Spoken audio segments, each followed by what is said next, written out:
Hello hi how are you మ్యాథ్స్లో మనం 5 star questions సిరీస్లో రియల్ నెంబర్స్ని ఫినిష్ చేసుకున్నాం. అలానే ఆలస్యం చేయకుండా పెయిర్ ఆఫ్ లీనియర్ ఈక్వేషన్స్ నుంచి 5 స్టార్ క్వశ్చన్స్ చూద్దాం. 5 స్టార్ క్వశ్చన్స్ అంటే ఏంటి తెలియని వాళ్ళకి 1 మినిట్లో అర్థమయ్యేలా చెప్తా. మ్యాథ్స్లో మేము ఇంకా కాన్ఫిడెంట్గా లేము, మాకు చాలా అంటే చాలా టఫెస్ట్ సబ్జెక్ట్ ఏదన్నా ఉందంటే అది మ్యాథ్సే. మేము పాస్ అవ్వడానికి ఉపయోగపడేలాగా మాకు క్వశ్చన్లు చెప్పండి. ఓ 10-20 క్వశ్చన్లు కూడా మాకు వద్దు. ఒక్కొక్క చాప్టర్ నుంచి 5 కన్నా తక్కువ చెప్పినా చాలు, ఇవే వచ్చేస్తాయన్నా మాకు హ్యాపీనే. లేకపోతే సేమ్ ప్రాబ్లం జస్ట్ వాల్యూస్ మారి అదే మోడల్లో వచ్చినా మాకు ఓకే అనుకుంటారు కదా చాలామంది. ఆ కేటగిరీ ఆఫ్ ద పీపుల్ కోసం 5 స్టార్ సిరీస్ అనేది స్టార్ట్ చేశాం. సో నిన్న టెలిగ్రామ్ కాల్లో మీరందరూ కూడా నాకు చెప్పారు, ఎస్ వీఆర్ సో హ్యాపీ, ఈ ఐడియా చాలా బాగుంది, మాకు మ్యాథ్స్ టఫ్ కానీ ఆ రియల్ నెంబర్స్ వీడియో చూసినాక ఆ 4 క్వశ్చన్లు చదువుకుంటే చాలనే క్లారిటీ వచ్చింది, మేము చదువుకున్నాము అన్నారు. సో అలానే pair of linear equations. Pair of linear equations లో 8 మార్క్స్ వెయిటేజ్ ఉంది. 8 మార్క్స్ క్వశ్చన్ వస్తుంది అనమాట. ఐ థింక్ వెయిటేజ్ ఇక్కడ ఉంది, ఐ నో ఇట్, మీకు క్లారిటీ ఉంటుందిగా. సో మోస్ట్లీ ఎవ్రీ టైం పేపర్లో మనం చూసేది పెయిర్ ఆఫ్ లీనియర్ ఈక్వేషన్ నుంచి గ్రాఫికల్ మెథడ్. లేదు ఇంకా కొద్దిగా టఫ్ ఇవ్వాలంటే అది కన్సిస్టెంటా ఇన్కన్సిస్టెంటా కనుక్కొని తర్వాత ఒకవేళ కన్సిస్టెంట్ అయితే గ్రాఫికల్ మెథడ్ యూజ్ చేసి సొల్యూషన్ కనుక్కో అంటారు. సో ఈ 2 టైప్ ఆఫ్ మోడల్స్, 2 మోడల్స్కి సరిపోయే క్వశ్చన్ ఇస్తాను. లేదు ఇది వరకు ఒకసారి ఈ 2 కాకుండా ఇంకో క్వశ్చన్ కనపడింది, ఆ క్వశ్చన్ కూడా కనపడే ఛాన్స్ ఉండొచ్చు, మనం ఛాన్స్ తీసుకోవడానికి లేదు కాబట్టి ఆ క్వశ్చన్ కూడా ఇప్పుడు నేను మీకు ఎక్స్ప్లెయిన్ చేస్తాను. ఈ వీడియో చాలా షార్ట్ ఉంటుంది, ఆన్సర్ స్ట్రక్చర్ కూడా ఇక్కడ ఉంటుంది అనమాట. నేను మీ ముందర సాల్వ్ చేయను, విత్ స్ట్రక్చర్ మీకు డిస్ప్లే చేస్తాను. సో ఎగ్జామ్ హాల్లో ఇలానే స్ట్రక్చర్ని మెయింటైన్ చేయండి, ఫుల్ మార్క్స్ గ్యారంటీ. ఓకేనా? ముందుగా చూసినట్టయితే draw the graph of the equation x - 1 + 1 x - y + 1 = 0 and 3x + 2y - 12 = 0. ఇక్కడ చూసినట్టయితే 2 ఈక్వేషన్స్ ఇచ్చారు. ఇచ్చి determine the coordinates of the vertices of the triangle formed by these lines and the x axis. అంటే x axis తో ఈ 2 lines form చేసే triangle యొక్క coordinates ని కనుక్కో అంటున్నారు. అంటే ఇక్కడ మనం ఇమాజిన్ చేసుకోవాలి ట్రయాంగిల్ వస్తుందని. సో మనం ఫస్ట్ ఆఫ్ ఆల్ దానికి గ్రాఫ్ కూడా వేసుకోవాలన్నమాట. మొత్తం గ్రాఫ్ వేసిన దానికి ఈ బాక్స్ వేసి సాల్వ్ చేసి కోఆర్డినేట్స్ రాసిన దానికి మొత్తానికి 8 మార్క్స్ వస్తుంది. వెరీ ఇంపార్టెంట్, లెంతీ అనుకుంటారు కాదు. ఫస్ట్ ఈక్వేషన్ తీసుకో, x - y + 1 = 0. దాంట్లోంచి వైని మాత్రం ఆ పక్కకు పంపించేస్తే +y అవుతుంది, y = x + 1. అవునా? సో x 0 పెడితే y = x + 1 లో x ఏమవుతుంది? 0, 0 + 1 1 అంటే y 1 అవుతుంది. అలానే x 1 పెడితే y = x + 1 y ఏమవుతుంది? x 2 పెడితే y ఏమవుతుంది? x - 1 పెడితే y ఏమవుతుంది? ఈ టేబుల్ని ఫిల్ చేసుకుంటా వస్తే నీకు కోఆర్డినేట్స్ వచ్చింది అనమాట. x, y కోఆర్డినేట్స్ వచ్చింది. ఆ కోఆర్డినేట్స్ని గ్రాఫ్లో ప్లాట్ చేస్తాం. గ్రాఫ్లో ప్లాట్ చేసేటప్పుడు స్కేల్ అనేది రాయండి. స్కేల్ రాయకపోతే 1 మార్క్ తీసేస్తారు, నిర్దాక్షిణ్యంగా తీసేస్తారు. నువ్వు ఎంత స్కేల్ తీసుకుంటున్నావు? 1 సెంటీమీటరా, 2 సెంటీమీటర్సా, మీకు వాళ్ళకి తెలియాలి కదా. కాబట్టి స్కేల్ ఈజ్ ఇంపార్టెంట్. అలానే ఇంకో ఈక్వేషన్ 3x + 2y - 12 అన్నాడు కదా, దాంట్లోంచి 2y అట్టే పట్టుకొని మిగిలిన ఆ పక్కకు పంపి, 2yలో కూడా 2ను పంపి. సో y వచ్చిందా? yకి ఒక ఎక్స్ప్రెషన్ వచ్చిందా in terms of x? So మళ్ళీ టేబుల్ వేసుకో, x y అంతా y = -3x + 12/2. x0 పెట్టు, x0 పెడితే ఈ y ఎక్స్ప్రెషన్ ఎలా అవుతుంది? x - 1 x1 పెడితే y ఎక్స్ప్రెషన్ ఏమవుతుంది? x2 పెడితే ఏమవుతుంది? 3 పెడితే ఏమవుతుంది? 4 పెడితే ఏమవుతుంది? కోఆర్డినేట్స్ అన్నీ వచ్చాయి. ఈ కోఆర్డినేట్స్ అన్నిటిని యూజ్ చేసుకొని మళ్ళీ ఇంకో లైన్ గీస్తావు అనమాట. గ్రాఫ్ అనేది చాలా ఇంపార్టెంట్ గైస్. నేను ఆల్రెడీ 12 అవర్స్ మెగా మ్యారథాన్లో చాలా ఓపిక్గా మీ ముందరే గ్రాఫ్ మరి డ్రా చేసి చెప్పాను, అక్కడ కూడా ఒకసారి చూడండి. డన్. ఇప్పుడు ఈ గ్రాఫ్ వచ్చిన తర్వాత నువ్వు చూసినట్టయితే వాడు షేడెడ్ రీజన్ అడిగాడు కదా. ఇప్పుడు షేడెడ్ రీజన్ అంటే మీరు చెప్పండి, ఇదేనా triangle? First of all triangle ఉండుకొని x యాక్సిస్ తో ఇదేనా ట్రయాంగిల్?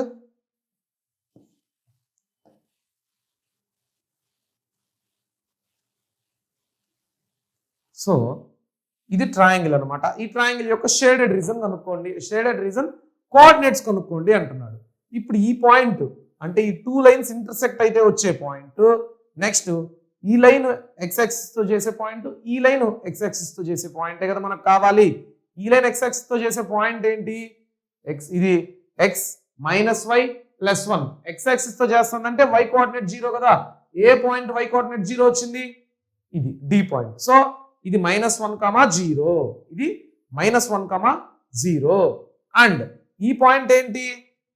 ఇక్కడ y కోఆర్డినేట్ 0 ఏదొచ్చింది? r 4,0 ఏమొచ్చింది? 4,0. సో 4,0 -1,0 అండ్ ఈ రెండు కోయిన్సైడ్ అయ్యే పాయింట్, ఈ రెండిట్లో కామన్ పాయింట్ ఏంది? 2,3, 2,3. So 2,3. So we have determined the coordinates of the vertices of the triangle. ఓకేనా? డన్. అదనమాట matter. Understand? So this is the thing. ఇలానే చేయాల్సింది ప్రాసెస్. స్ట్రక్చర్ కూడా ఇలానే ఉండాలి, టేబుల్ కూడా ఇలానే వేయాలి, బాక్స్. ఓకేనా? డన్. ఇక నెక్స్ట్ ప్రాబ్లం చూద్దాం. నెక్స్ట్ ప్రాబ్లం చూసే ముందు first of all ratios, graphical representation మొత్తము అంటే ఇప్పుడు నేచర్ అది కన్సిస్టెంటా, ఇన్కన్సిస్టెంటా, నెక్స్ట్ అది which type of lines, parallel లైన్సా, కోఇన్సిడెంట్ లైన్సా, ఇంటర్సెక్టింగ్ లైన్స్, ఇవన్నీ కనుక్కోవాలంటే నీకు రిలేషన్ ఏంటి? ఏదైనా ఈక్వేషన్ ఇచ్చుకోండి. ఆ ఈక్వేషన్లో a1/a2, b1/b2, c1/c2 కనుక్కున్నాక అన్నీ ఈక్వల్ అన్నా అవ్వాలి, లేదా మొత్తానికే ఈక్వల్ కాకుండా పోవాలి. అన్నీ ఈక్వల్ అయినా మొత్తానికే ఈక్వల్ కాకుండా పోయినా వాటికి సొల్యూషన్ ఉంటుంది. సొల్యూషన్ ఉండే లైన్స్ని కన్సిస్టెంట్ లైన్స్ అంటాం. సగం ఈక్వల్, సగం అన్ఈక్వల్, సగం సగం పండ్లు ఉందనుకో, అక్కడ ఏమవుతుందంటే నో సొల్యూషన్, అంటే ఇన్కన్సిస్టెంట్ అనమాట. ఇక్కడ చూడండి, a1/a2 not equal to b1/b2, అక్కడికి ఆపేసినావు, నాట్ ఈక్వల్ ఆపేసినావు. Intersecting lines exactly one solution, unique solution. రెండు లైన్స్ ఇలా ఇంటర్సెక్ట్ అవుతాయి, ఇందాక ప్రాబ్లంలో చూసినట్టు. అలానే a1/a2 equal to b1/b2 equal to c1/c2 అన్ని వరుసగా ఈక్వల్ అయినాయి. సో కోఇన్సిడెంట్ లైన్స్, ఒక లైన్ మీద ఇంకో లైన్ కలిసిపోయి ఉంటుంది అనమాట. అంటే చూడడానికి ఒకటే లైన్ అనమాట, రెండు లైన్స్ మిక్స్ అయిపోయి ఉంటాయి. Infinitely many solutions. ఎందుకంటే ఆ రెండు లైన్స్ ఎక్కడ టచ్ అవుతున్నాయి అంటే ఇలా టచ్ అవుతున్నాయి. ఎన్ని పాయింట్స్ ఉంటాయి? ఇన్ఫినిట్ పాయింట్స్ ఉంటాయి. సరే, కానీ a1/a2 ఈక్వల్ టు b1/b2 బాగానే ఉంది, ఈక్వల్, మళ్ళీ అన్ఈక్వల్. కాబట్టి ఇవి ప్యారలల్ లైన్స్, అంటే ఏ అప్పటికీ కలవు. ఐడియాలజీలు డిఫరెంట్, అలా గుర్తుపెట్టుకోండి. వీళ్ళిద్దరి మైండ్ సెట్లు డిఫరెంట్. కాసేపు ఈక్వల్, కాసేపు అన్ఈక్వల్, స్టెబిలిటీలా. కాబట్టి parallel lines no solution. No సొల్యూషన్నే ఇన్కన్సిస్టెంట్ అంటాం. ఇవి తెలిసిందనుకో ప్రాబ్లమ్స్ ఎలా ఇస్తాడంటే, check whether the following equations are consistent or inconsistent, solve them graphically. అంటే ఇప్పుడు ఈ ఈక్వేషన్ ఇచ్చేసి ఇది కన్సిస్టెంటా లేదా ఇన్కన్సిస్టెంటా? ఇన్కన్సిస్టెంట్ అయితే నో సొల్యూషన్, ఓకే. కన్సిస్టెంట్ అయితే గ్రాఫికల్ మెథడ్ యూజ్ చేసి సొల్యూషన్ కనుక్కో. ఇప్పుడు పర్టికులర్గా గ్రాఫికల్ మెథడ్ యూజ్ చేయమంటే నువ్వు elimination method, substitution method use చేయకూడదు. అండ్ ఎగ్జామ్లో ఎప్పుడు సబ్స్టిట్యూషన్ మెథడ్, ఎలిమినేషన్ మెథడ్ రాలేదు, గ్రాఫికల్ మెథడే వస్తుంది. మీకు గ్రాఫ్ ఎగ్జామ్ హాల్లో ఇస్తారు. ఓకేనా? డన్. ఇప్పుడు ఈ రెండు ఈక్వేషన్స్ చూడండి. ఈ రెండు ఈక్వేషన్స్లో a1, b1, c1, a2, b2, c2 అన్ని కనుక్కొని a1/a2 3/2 వచ్చింది, b1/b2 -4/6 వచ్చింది అనమాట. b1/b2 ఓకేనా? చూసినట్టయితే a1/a2 not equal to b1/b2, a1/a2 not equal to b1/b2 అంటే యూనిక్ సొల్యూషనా, ఇంటర్సెక్టింగ్ లైన్సా? ఒక పాయింట్ దగ్గరే వన్ సొల్యూషన్ ఉంటుందా? సో ఇప్పుడు టేబుల్ వేసుకో. 3x + 2y equal to 8, 2x - y equal to ఇక్కడ మనం 8 వేసుకోవాలి గైస్. ఓకేనా? ఇక్కడ 8 వేసుకోవాలి, క్వశ్చన్ మిస్టేక్. అండర్స్టాండ్? ఇది కూడా 1 వేసుకోవాలి. సో క్వశ్చన్ మిస్టేక్ వచ్చిందా? 3x + 2y equal to 8, 2x - 3y equal to 1 అనమాట. సో 3/a1/a2 3/2 అనమాట. 3/2. ఓకే. నెక్స్ట్ b1/b2 అంటే 2/-3 b1/b2 అంటే 2/-3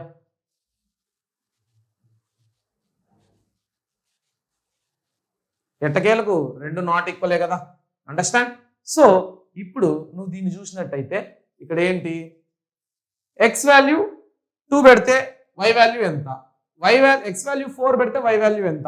నేను ఇలా కూడా చెప్పను, మీ ఇష్టం, మీరు ఇలా కూడా చేయొచ్చు. లేదంటే x0 పెడితే వై ఎంత, y0 పెడితే ఎక్స్ ఎంత. Any number of model, A model అయినా మీరు సెలెక్ట్ చేసుకోవచ్చు. ఇదేంటంటే ఫిక్స్డ్ మోడల్ అనమాట. అంటే ఎక్స్ వాల్యూ ఏది పెడితే మనం ఎక్స్ వాల్యూ 2 పెట్టాలి, వై వాల్యూ ఎంత వస్తుంది, ఎక్స్ వాల్యూ 4 పెడితే వై వాల్యూ ఎంత వస్తుంది అని అలా చేసుకుంటాం టేబుల్. నెక్స్ట్ ఈ రెండు పాయింట్స్ లోంచి కామన్ పాయింట్ ఏంటి 2,1 2,1, so that is the intersecting అనమాట. సో ఆ రెండు లైన్లు అక్కడ కలుస్తున్నాయి, గ్రాఫికల్ గా చూపిస్తే అయిపోయి. గ్రాఫ్ గీసినాం అనుకో నీకు 2.1 ఇక్కడ ఎంత వచ్చిందో ఇక్కడ అంతే రావాలి, అప్పుడే రెండు సమానం. గ్రాఫ్ ని విత్ స్కేల్ నీట్ గా గీస్తేనే మనకు ఆన్సర్ వస్తుంది. అండర్స్టాండ్? Done guys. సో అదొక మోడల్, ఇదొక మోడల్. ఈ రెండు మోడల్స్ కాకుండా ఒకసారి ఇంకో మోడల్ ఎగ్జామ్ లో కనపడింది, అది ఇదే అనమాట. ఏంటంటే స్టేట్మెంట్ రూపంలో ఇచ్చేస్తాడు, మనము ఈక్వేషన్ లో కన్వర్ట్ చేసుకుని యూజ్ చేయాలన్నమాట. Half the perimeter of a rectangular garden whose length is 4 more than its width is 36. అంటే పెరిమీటర్ లో హాఫ్ ఎంత అంటే 36, లెంత్ అనేది విడ్త్ కంటే 4 మీటర్స్ ఎక్కువ అనమాట. అంటే ఫస్ట్ విడ్త్ ఎక్స్ అనుకో, విడ్త్ ఎక్స్ అనుకుంటే లెంత్ ఎంత దానికంటే 4 ఎక్కువ, అంటే x+4. హాఫ్ ద పెరిమీటర్ అంటే హాఫ్ అండ్ రెక్టాంగిల్ ఎంత 2 × l+b నే కదా, 2 × l+b, దాంట్లో హాఫ్ 2 × l+b అనేది పెరిమీటర్, దాంట్లో హాఫ్ ఎంత హాఫ్ ఇంటూ 2 × l+b, l+b అంటే ఎంత x+4, ఓకేనా, l+b equal to l+b. Okay, by problem simple. ఇప్పుడు ఇక్కడ హాఫ్ ఉందా, ఇటు క్యాన్సిలా, ఇది l, ఇక్కడ అన్ని ప్రింటింగ్ మిస్టేక్ అయిపోయింది, sorry guys. Okay, so half 2 cancel, l+b వచ్చిందనమాట నీకు పెరిమీటర్. నీకు ప్రాబ్లం నుంచి చూడు, l అంటే ఏంది x+4, b అండ్ విడ్త్ అంటే ఏంది x, so x+4 equal to 36, 2x+4 equal to 36, 2x equal to 36 - 4, x కనుక్కున్నాం.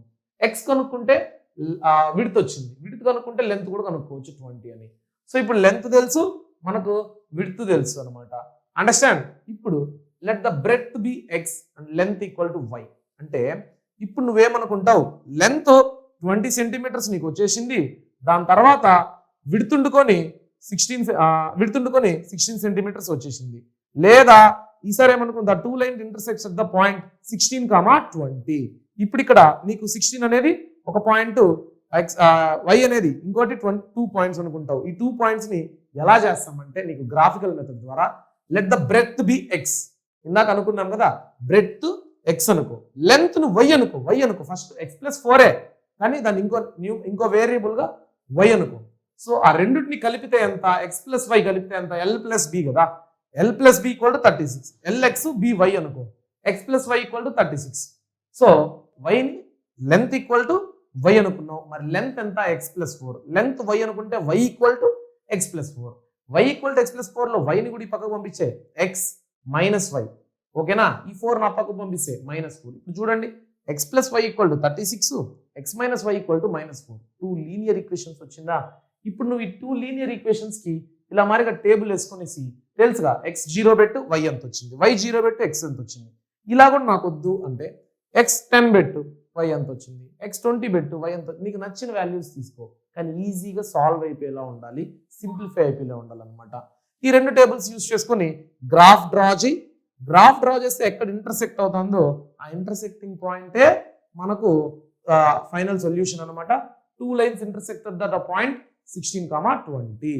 So length 20, breadth 16. ఇదొక మెథడ్, ఇదొక మెథడ్. ఈ రెండు మెథడ్స్ లో ఏదైనా చేయొచ్చు. వాడు గ్రాఫికల్ మెథడే యూజ్ చేయమన్నాడంటే నువ్వు ఇది యూజ్ చేయి, సింపుల్ గా కనుక్కునేమన్నాడంటే నార్మల్గా ఏ మెథడ్ అడగలేదనుకో ఇది యూజ్ చేయి, ఓకేనా.